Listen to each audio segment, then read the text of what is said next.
magandang umaga, magandang tanghali, magandang hapon po sa inyong lahat. Ngayon lang po uli ako nakapag-vlog. Pasensya na po, sobrang busy ni Lola. Tapos ngayon, ang iba-vlog ko guys, eto lang.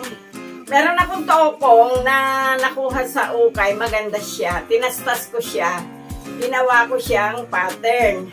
Tapos, pag nakuha ko na po yung pick nung tokong, tinatahi ko po ulit para maibenta siya. Itong damit na to, tatlong kulay na to, ito ay 1 kilo at kalahati, itong tatlong ito. Tawag nila dito ay blacks o basta yun po ang tawag ni Juliet. Ayan, ganito na po siya. Para po siya yung blouse na hindi natuloy o nagka-problema siguro ng cutting kaya hindi na nila binuo. Etong ganitong blouse na korteng ganito, 7 piraso ang magagawa ko ay isang ternong tokong may blouse at may manggas. O yan guys, eto tig 7 piraso ito. At ang kilo nga nito ay 1 kilo at kalahati. O guys, eto yung aking tela na nabili kina Julie. Yan. O ito. Hindi ko na siya maihahabol ng Pasko guys. Pero magagawa ko pa rin naman siya hanggang sa tag-araw. O ayan. Tabasin na po natin yung ating toko. Unahin ko muna itong kanyang pinaka-blouse. Kukuha tayo ng 1, 2, 3. 3 piraso yan guys na korte ng blouse. O ito, dito po itatapat ito ng nakatuwid. Tapos, susukat ako dito ng, ayan, dito tayo sa bandang ibaba guys. 15 inches. Gupitin na po natin ito. O, 15 inches po ito kasi 7 and a half. Ngayon, doon guys, sa dulong yon, gugupitan na rin natin. Pagka po ritaso, ganito ginagawa ko eh. O, nagupit na natin.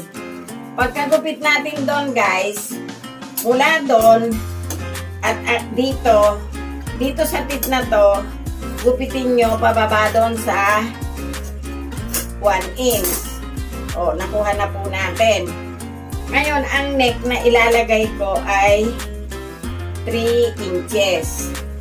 Kukunin muna natin yung back 3 inches, tapos dito sa batok ay 1 and a half. Yung 1 and a half, i-connect nyo doon sa 3 inches.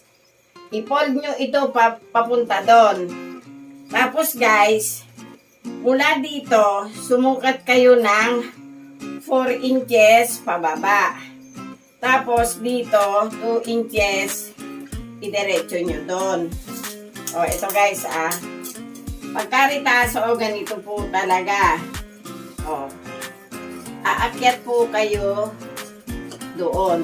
O, ito na guys, nakuha na natin. Ngayon, ang sleeve nito ay 10 inches. Spandex po ito, kaya dito lang po tayo sa 8. Yan. Ito po yung 8 inches. Ngayon, yung body guys, ilagay na natin sa 40. O. Ngayon, ito, tansyahin nyo na lang po siya doon. Yan. Ito guys, pagdating dito, huwag kayong dediretso doon kasi naka-square kayo. Dito pa lang, kumurbada na kayo doon. O, tapos ito, ibaba nyo na po siya doon ng gupit. O. Ayun na guys. Meron na tayong blouse. O, ito na siya. Ito na yung blouse natin. O, ito lang ang nawala sa ating ritaso. Kapiraso lang po yan. O, ngayon yung sleeve natin. O, ayan guys. 8. Kunin nyo itong isang ito. Ito. I-fold nyo po siya dito. Ang sleeve natin guys ay maiksi lang. Hindi siya masyadong mahaba kasi kaso nga po ito. Kukuha lang tayo dito ng 8 by 8. Kupitin na po natin ito. Tanggalin mo muna yon. Ngayon, itong 8 by 8 na to guys, dito, yung 8, hatiin nyo, kumuha kayo dito ng 4. Ayan, 4. Tapos, dito, doon. Mula dito, pagka po 8, mag-allowance kayo, dito kayo sa 9. Ipatak nyo dun yung medida, i-hold nyo dito ng konti, tapos, slide nyo siya hanggang dito sa ginuhitan natin kanina. Ito na siya guys. Yan. Tapos, gupitin natin ito ng paganon. Yan siya guys. Nagupit na natin. Ngayon, ang manggas nito ay, ang open ng manggas niya ay 8. Kaya mula dito guys, pumunta kayo doon. Ayun. Umislide kayo doon.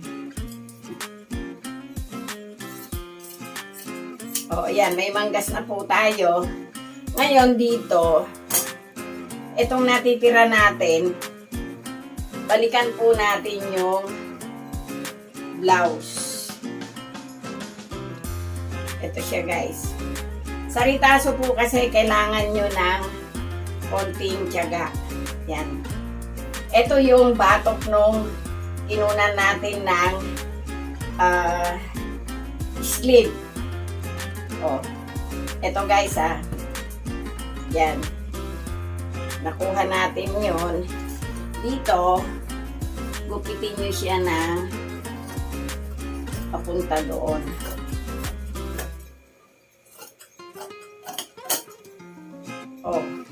Ito siya guys. Ngayon, ito, huwag nyo ditong simulan ng gupit. Dito kayo.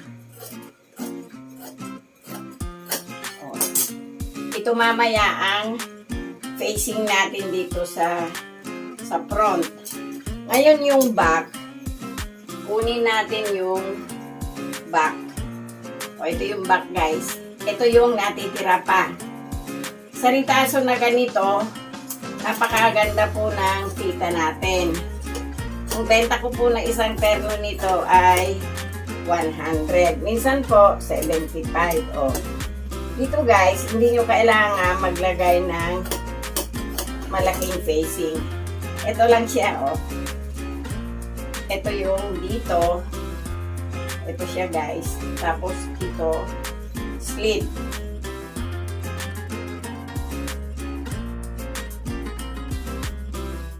Unahin natin itong front.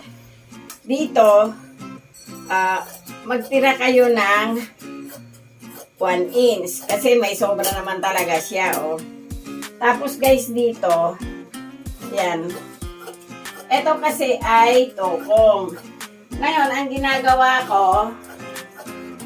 hindi ko masyadong sinusundan yung pakipot doon. Idiretso nyo na lang po.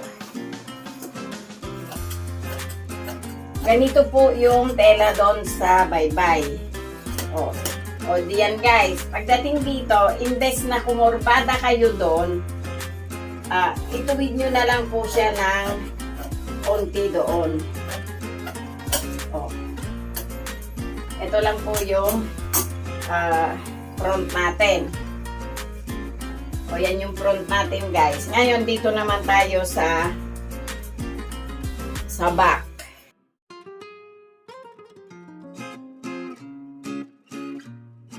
Ngayon dito, tulad kanina, gupitin natin. Idiretso nyo po doon. Yun siya guys. Tapos dito, allowance.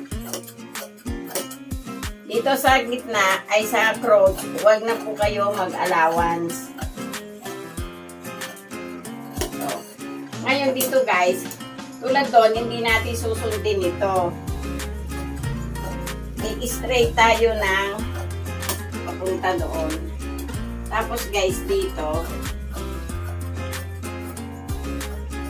ito. Nakuha na natin yung front tsaka yung back. Dinugtong ko na yung crotch niya. Yan, bago natin i-5 thread. At itong kabila, may bulsa na din. Ngayon, dito sa kabila, ipakita ko lang sa inyo kung paano ko bubulsahan. Ito kasi yung tandaan natin. Tapos guys, ito yung bulsa natin. 5 inches ito. Doon sa tanda, ilagay nyo yung tip ng bulsang ginupit nyo. Tapos, yan, ganito lang po simple pag ganito yung bulsa natin.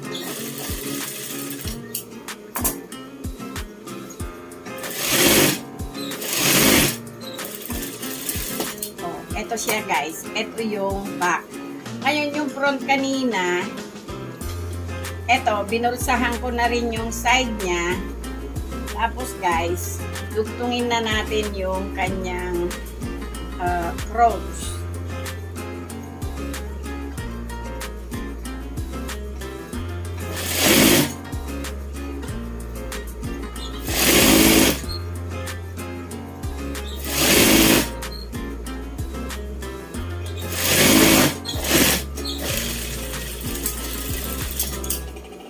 Ayan guys, nadugtong na natin yung parehong crotch. Nalagyan na natin ng bulsa yung dalawang side.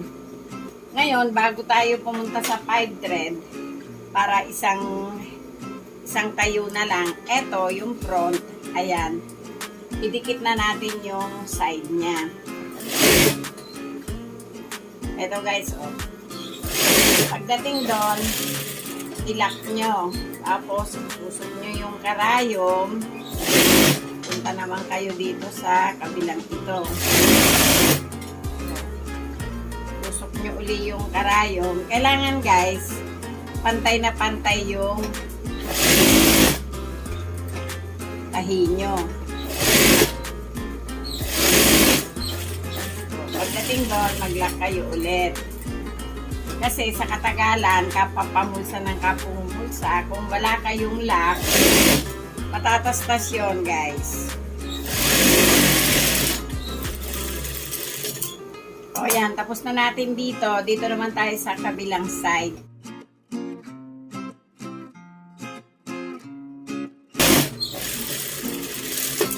Ayan guys, i-overlock muna natin yung dalawang tabi. Hindi pa natin pwedeng dugtungin ito kasi hindi pa ito na-aging. Na-overlock na natin yung dalawang side. Tapos ito, yung pinakagitnang ito, na-overlock na din natin. I-fold nyo ng 1 inch.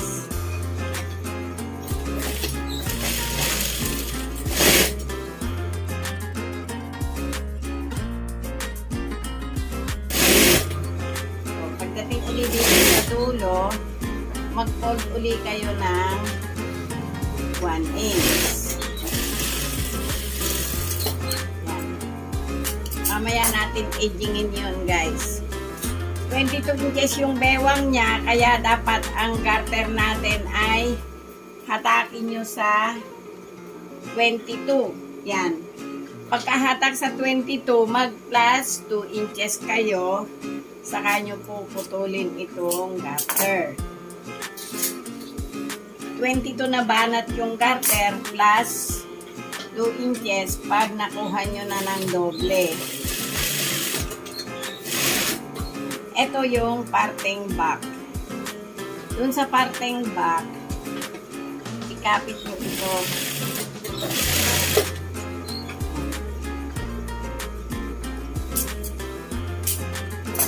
Pagkakapit po sa back, kunin nyo yung gitna ng garter.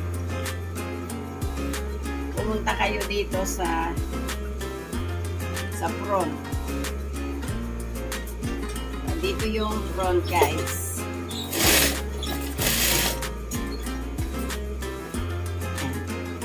Pag naikapit nyo na doon, atakin nyo yung garter nyo. Kasama yung tela.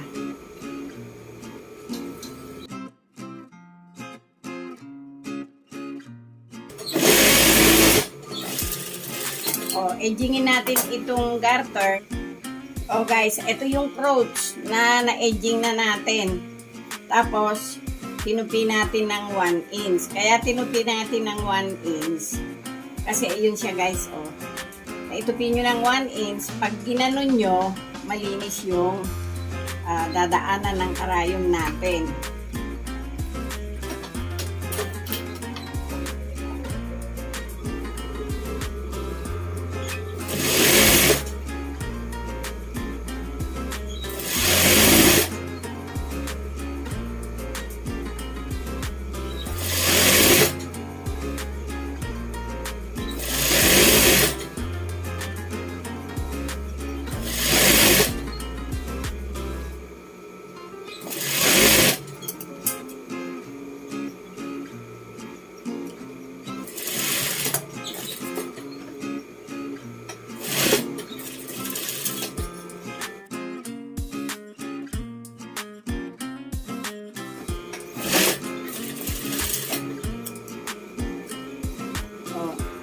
Na natin, malinis na siya.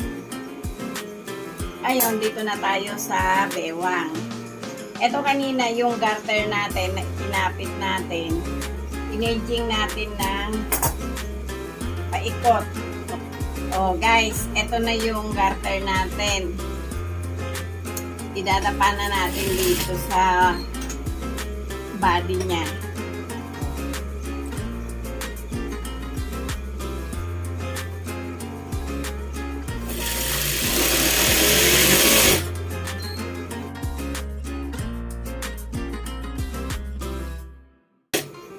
Tapos guys, pasadahan nyo ng isa pa na 1/4 ang pagitan doon sa unang tahi.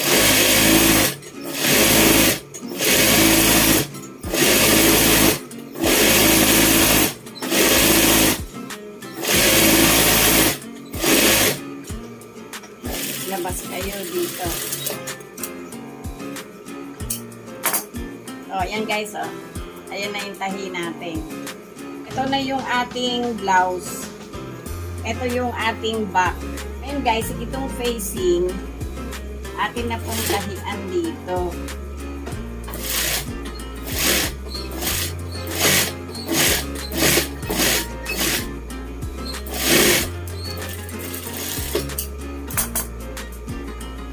Natahian nyo na ng 1/16, itihaya nyo po siya dito sa body.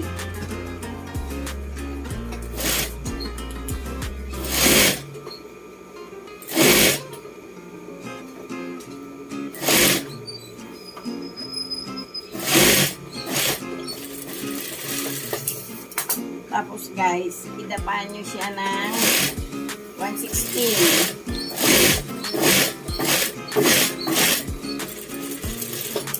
Okay na po tayo doon sa back. Ito guys, tahian na natin yung facing ng 1/16 sa front.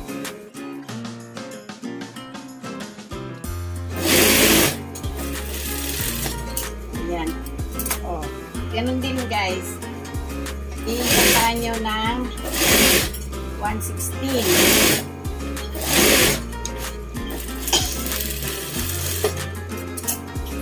O, naitapa na natin. Ito kasing shoulder nito, ganun no. Yan. Ngayon, balikan natin ulit itong back. O guys, ito yung back. I-fix na natin itong facing. Yan, idikit na natin talaga doon sa body. So, yan. O, ito siya guys, o. Kakulay naman yung sinulid. Ngayon ito yung front. Itong facing, ay, itong back, itihaya nyo sa front.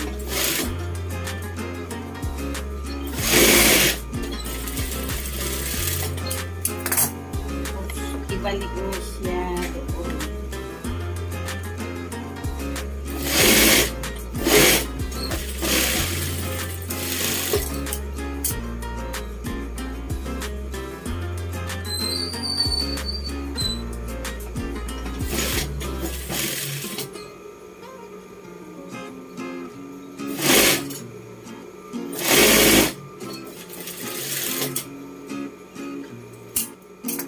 Oh, ito guys, naikapit na natin, malinis yung shoulder.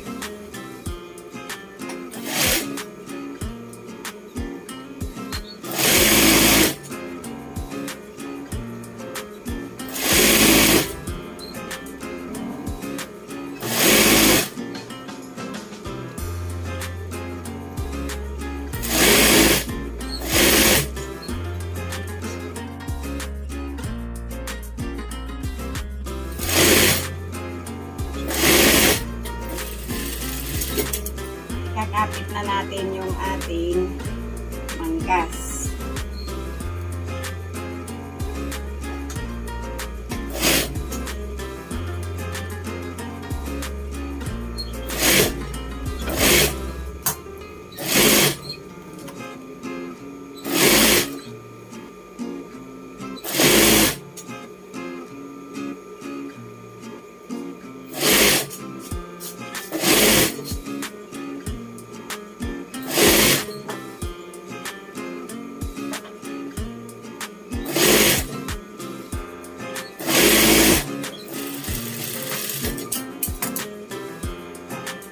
Tayo sa kabila.